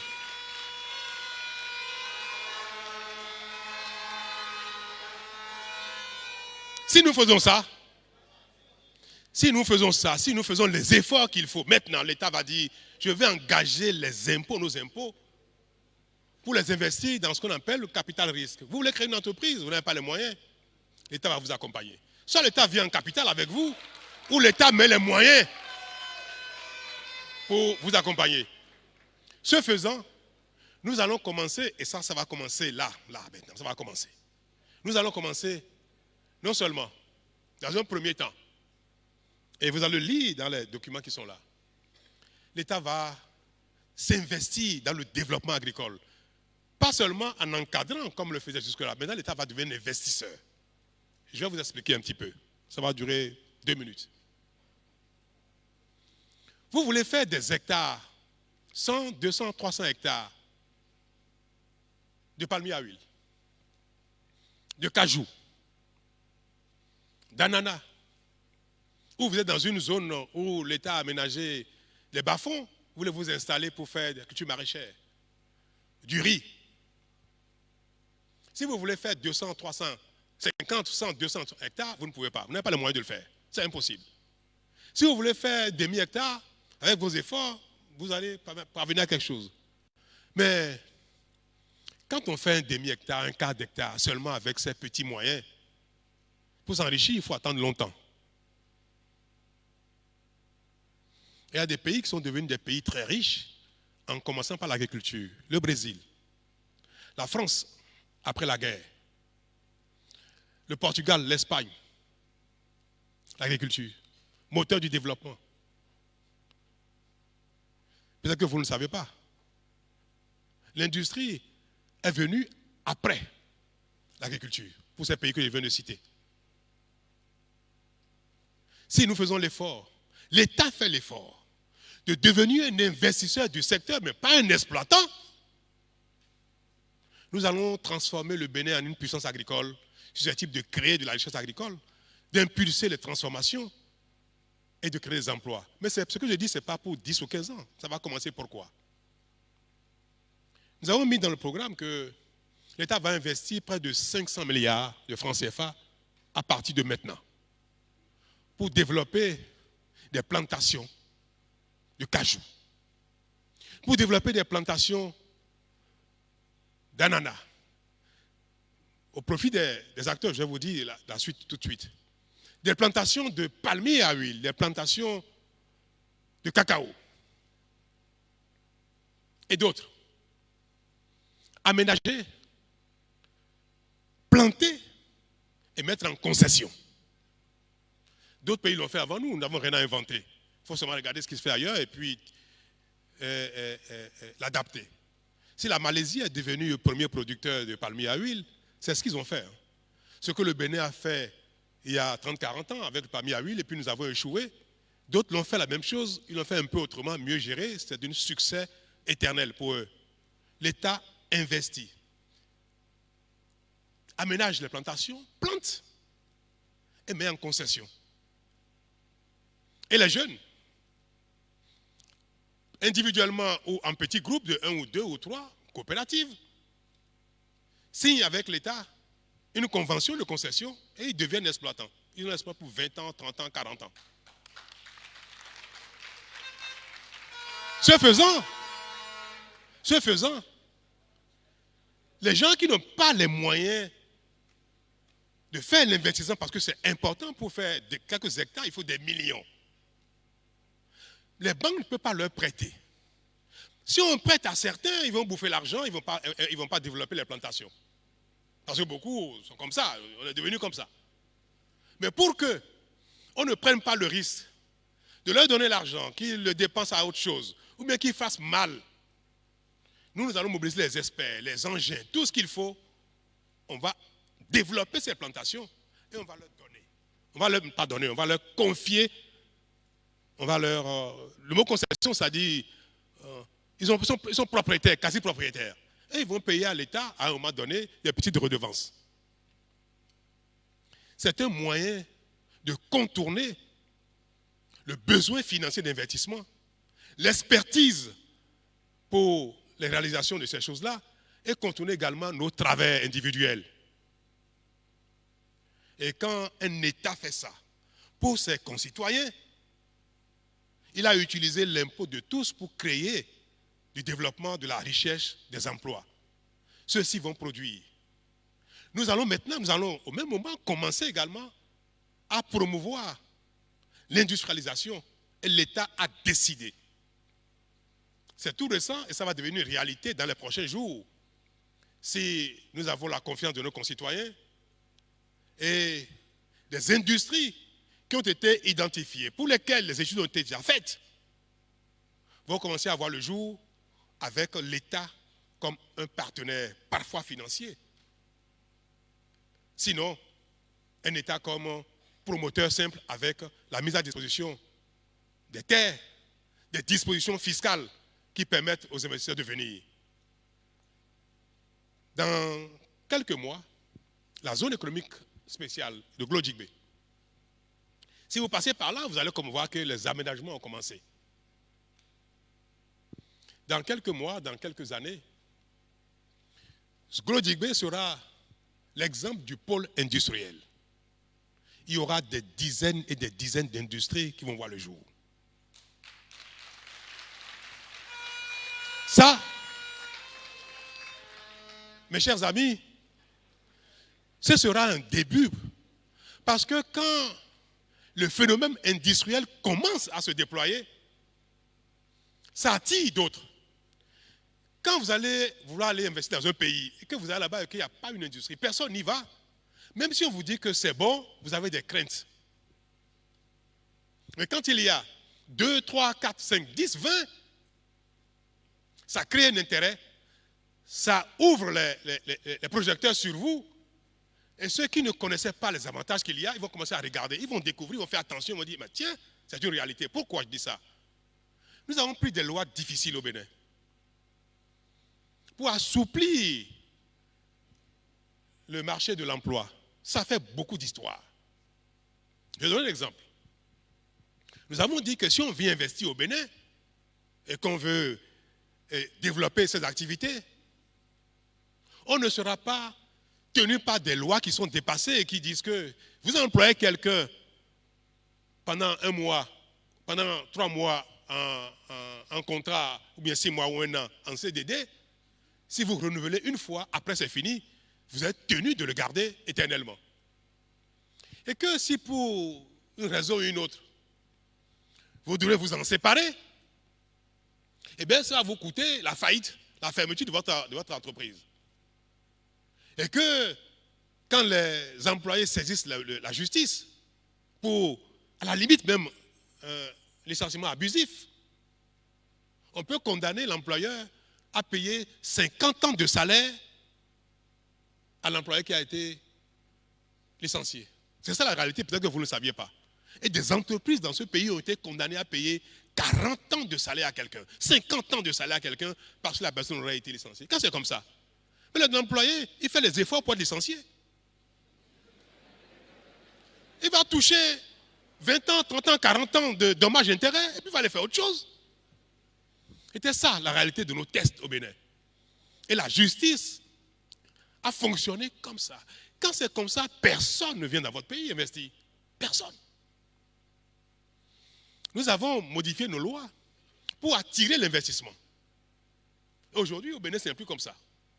C'est vrai, on va dire, mais les nouvelles lois du Bénin ne protègent pas l'employé, ne protègent pas l'emploi. Mais il n'y a pas d'emploi, on veut protéger quoi? Il vaut mieux créer l'emploi, puis on verra après comment le protéger. Moi, je dis, je prends des tests pour permettre la création d'emplois. Nous verrons après comment les protéger. Mais je ne vais pas protéger 0 emploi. C'était ça, notre état d'esprit ancien. Prendre des tests pour protéger des emplois qui n'existent pas, qui n'existeront jamais. Donc, ces tests que nous avons pris, mais pour le moment, ça n'a pas encore fait d'effet, malheureusement. Les privés ne viennent pas encore investir au Bénin. Mais on les a identifiés, on a fait des séminaires, des rencontres et consorts. Ils commencent à venir. Et l'État va dépenser, va rentrer dans le capital des gens pour les amener à développer cette industrie, pour vous créer des emplois. Puis après, l'État va sortir. C'est pareil, hein? Nous allons bientôt, dans les prochains mois, populariser la politique du Bénin pour dire que même les jeunes qui veulent créer des petites unités, par innovation ou autre, créer quelque chose qui a peut-être besoin de 1 milliard de francs CFA. Il faut un capital de 100 ou 200 millions. Le garçon, il n'a pas 1 franc, mais il a une belle idée. On veut le tenter. L'État peut mettre de l'argent dans le capital avec lui. Aller au crédit. L'accompagner. Et si ça commence et qu'il est sérieux, l'entreprise commence à gagner de l'argent, l'État se retire au bout de 3, 4, 5 ou 10 ans. Et il devient propriétaire par le fait qu'il a une bonne idée, il est sérieux. L'État l'accompagne. Si nous ne mettons pas ces instruments en place, nous ne parviendrons pas à booster la création des entreprises pour créer les emplois de production, puis les emplois de support. Et c'est pour ça que, Marzouk, ce que nous allons faire, si je suis élu avec Mme Talata Makolistière, et que nous formons l'équipe, la nouvelle équipe,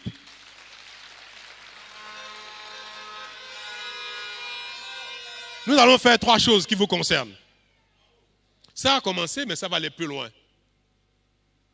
Améliorer d'abord. Ce n'est pas dit explicitement dedans, parce qu'on l'a dit dans le programme précédent. Il faut que maintenant, on améliore les conditions de vie des étudiants. 1.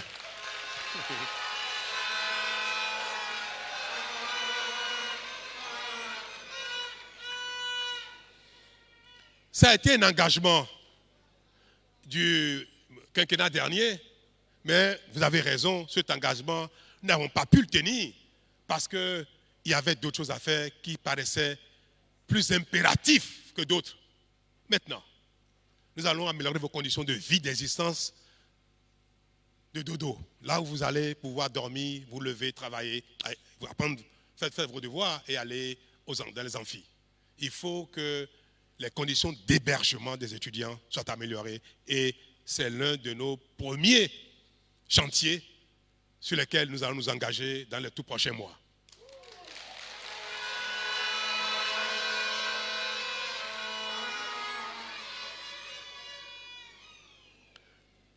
Le deuxième, ce sera améliorer le contenu de votre formation partout.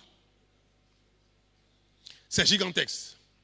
Nous avons le courage de le faire, nous allons nous y engager.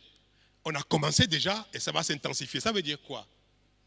Il faut améliorer la qualité de l'enseignement, principalement au niveau secondaire. Au niveau primaire, les efforts, parce qu'on ne peut pas tout faire à la fois. Moi, j'ai l'habitude de dire la vérité.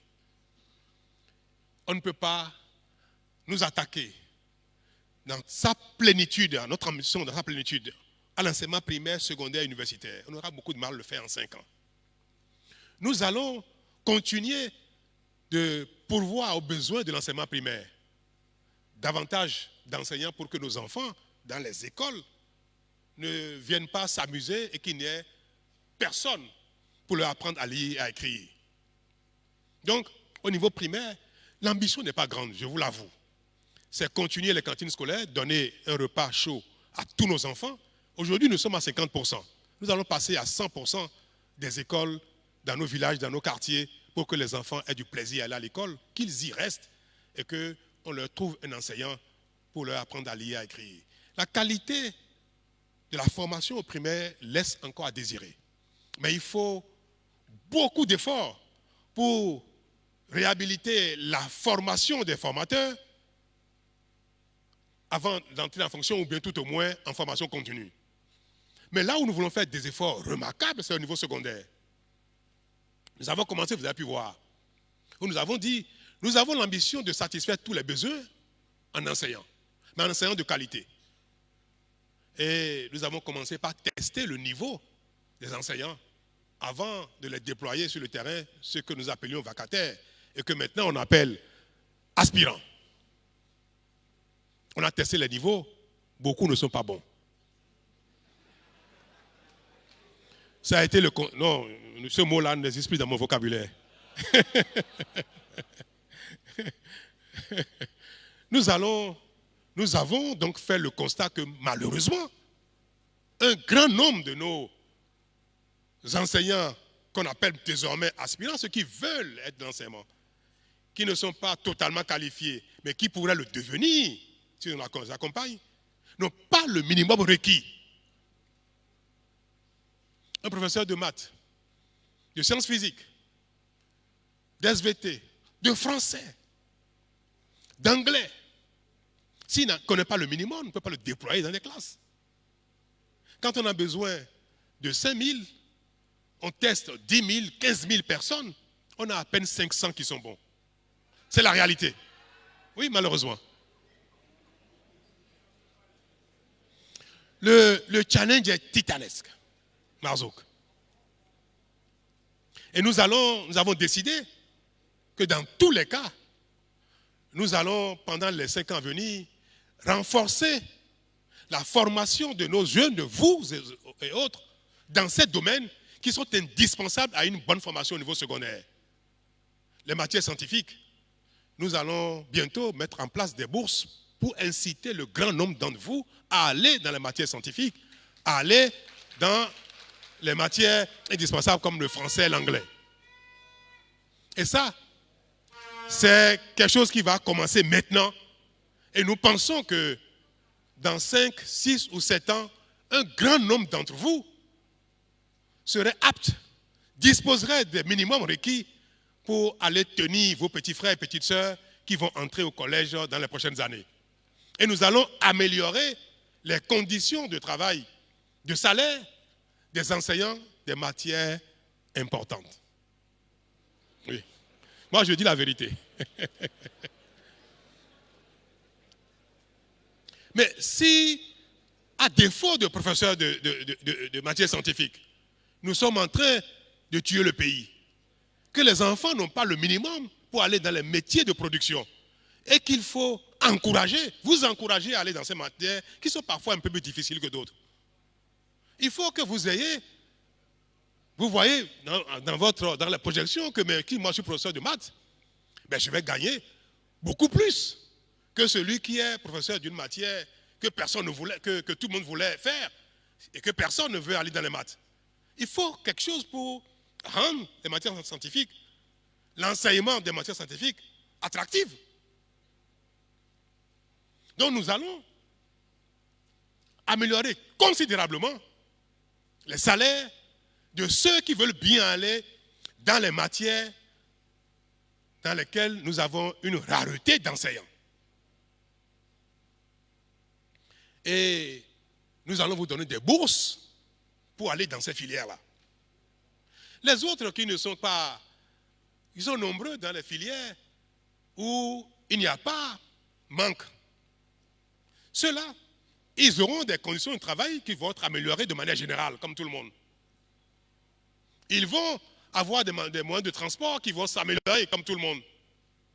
Mais ils ont l'assurance que quand le système global de production va s'améliorer, que nous allons avoir des industries, des commerces et consorts, ils trouveront leur compte parce que ceux qui doivent être à la base, au commencement, c'est-à-dire les métiers de production, que ceux-là, nous devons tout faire, nous tous, pour que ceux-là soient les premiers à commencer. Parce que s'ils n'existent pas, nous, on ne peut pas exister. Donc nous avons l'obligation, nous tous, d'œuvrer à ce qu'il y ait des métiers de production tout de suite. Si moi je fais marketing, il faut que je prie pour qu'il y ait des métiers de production.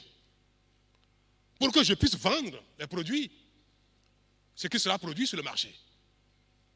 À la limite même, nous allons accepter que nos impôts financent d'abord ceux qui seront dans les métiers de production. Avant que les métiers support ne trouvent d'intérêt et ne trouvent n'existent et ne s'épanouissent. C'est pour ça que notre stratégie, c'est donc d'améliorer au niveau secondaire les prérequis nécessaires aux uns aux autres pour aller à divers niveaux dans les métiers de production. On peut sortir niveau terminal avec un minimum, être capable d'aller dans une centre de formation courte ou longue durée pour rentrer dans la vie active. On peut au niveau supérieur également continuer avec les prérequis des scientifiques nécessaires pour faire des métiers d'ingénieur. Donc, nous allons faire tout possible pour améliorer l'enseignement secondaire, quoi que cela puisse nous coûter. C'est ça, le premier élément de la réforme de l'éducation nationale qui va commencer massivement par le secondaire. Au niveau supérieur, nous allons, pour ce qui concerne l'université générale, ce que j'appelle la connaissance générale, nous allons améliorer vos conditions de vie, mais nous allons également challenger mieux vos enseignants pour vous donner plus de compétences, plus de connaissances. Parce qu'aujourd'hui, il faut l'avouer, je m'excuse auprès des enseignants du supérieur qui sont dans la salle, il faut avouer que l'enseignement supérieur n'est pas challengé. Que les enseignants du supérieur, pour un grand nombre, sont laxistes. Beaucoup sont mal formés eux-mêmes. Oui, j'assume.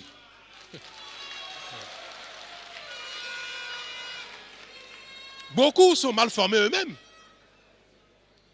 Et beaucoup font peu d'efforts. Nous allons instaurer, au niveau de l'enseignement supérieur, un dispositif de contrôle. Aujourd'hui, on peut inspecter les enseignants du secondaire. Nous avons décidé de réhabiliter le corps des inspecteurs, leur donner plus de moyens pour qu'ils vérifient bien ce que font les enseignants du secondaire. Mais on va l'instaurer également dans le supérieur. Ça paraît une blague, mais nous sommes en train de le faire déjà sur une réalité. Nous allons les rencontrer bientôt dans un séminaire si nous sommes élus, pour leur présenter notre ambition de mettre en place un dispositif pour les challenger. Ils vont donner leur avis. Nous allons convenir ensemble du modèle par lequel on mettra en place un dispositif de contrôle, de présence, d'assiduité, le contenu même, une fois qu'on s'est entendu sur les curricula de formation. Mais après, il faut qu'on s'assure que chacun a délivré sa formation exactement comme c'est prévu dans les curricula arrêtés. Mais aujourd'hui, personne ne le fait. Presque personne ne le fait. L'enseignant, il délivre, c'est vrai, c'est les super-héros de la connaissance, c'est vrai. Mais faut-il encore que nous soyons sûrs que chacun délivre ce sur quoi il s'est engagé de manière convenable. Et c'est pour ça que nous allons instaurer au niveau supérieur un dispositif de contrôle de l'enseignement délivré. Et puis, nous allons également instaurer un dispositif de qualification complémentaire par rapport au CAMES. Il ne suffit pas pour l'État de déployer les enseignements du supérieur juste parce qu'ils ont franchi, ils ont les sésames du CAMES. Nous allons instaurer un dispositif complémentaire d'évaluation interne. Et vous, les apprenants, vous allez intervenir dans le dispositif d'appréciation des enseignants.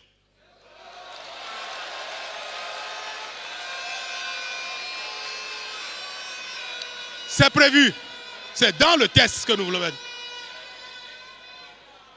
Professeur Nago, je sais que vous avez été très concerné par la matière et que ce que je dis vous donne peut-être un peu d'inquiétude, mais vous êtes d'accord? Le professeur Nago, que tout le monde connaît, est tout à fait favorable à ce que les apprenants soient sollicités dans un dispositif bien connu. On n'invente rien, ça existe ailleurs. Soyez rassurés, ça existe ailleurs. Ou bien les enseignants, les apprenants seront impliqués dans l'évaluation des enseignants. Toute chose destinée simplement, exclusivement, à améliorer la prestation des enseignants du supérieur. Donc, voilà un deuxième sous-chapitre de l'action au niveau de l'enseignement, pour améliorer la qualité de l'enseignement. Puis, le dernier dans ce domaine sera de pouvoir garder plus longtemps dans le système éducatif ceux qui se sont distingués, par exemple, dans la recherche. Parfois, des gens vont trop tôt à la retraite alors qu'ils viennent de capitaliser seulement maintenant l'expérience en matière de recherche. Nous allons créer une catégorie d'enseignants hors hiérarchie pour permettre aux meilleurs d'entre eux, à ceux qui se distinguent de la recherche, de rester plus longtemps au service de l'éducation et de la recherche au Bénin. Tout cela pour créer une nouvelle dynamique dans la qualité de l'enseignement au Bénin. Mais le plus intéressant, le plus gros, et qui a commencé déjà, c'est que nous voulons que la plupart de nos enfants, de nos jeunes, soient formés au métier. C'est-à-dire qu'aujourd'hui, quand on prend 100 enfants qui sortent du système scolaire, niveau subalterne, ceux qui sortent avant le bac, ceux qui sortent au niveau bac, ceux qui sortent au niveau licence, niveau master ou niveau doctorat, quand on fait la somme de tous ceux qui sortent du système scolaire, sur 100, c'est à peine 3 qui sont formés au métier. Et dans ces 3, je mets encore les métiers intellectuels, comme les comptables. Je les mets dedans. Mais les métiers pratiques, c'est moins de 1%. Les métiers, ce que j'appelle les métiers de production. Combien sont formés réellement dans le secteur du bâtiment? Combien sont réellement formés dans le secteur de l'électronique, aux exigences actuelles?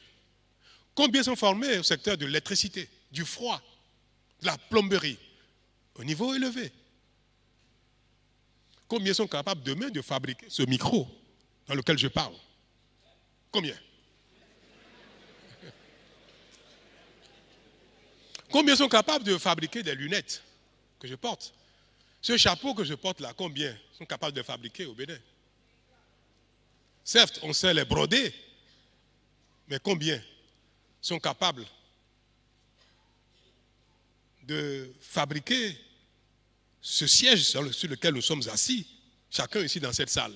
Pourtant, ce n'est pas grand-chose. Dans cette salle, si on énumère les biens de consommation, les masques que nous portons, les cravates que nous portons, parfois même le peigne avec lequel chacun a peigné son cheveu, en dehors du soya, et encore même ça, comme ils sont fabriqués au Bénin, ça vient du Nigeria. Vous connaissez le soya, non? Vous savez que la plupart viennent du Nigeria, et même de Chine maintenant. Les Chinois n'utilisent pas ça, hein, ce n'est pas conforme à leur chevelure. Mais tout ça, combien au Bénin savent fabriquer l'allumette pour faire le feu? Combien? Non, je voudrais qu'à partir de ce soir, à la maison, on fasse le recensement de ce que nous sommes capables de produire. À la cuisine, dans notre dressing, à l'école, qu'on s'amuse à les inventorier.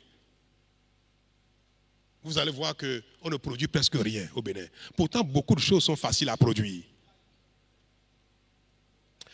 Combien de tailleurs, de stylistes sont capables, après avoir coupé le patron à une taille donnée, sont capables de rentrer les données dans un ordinateur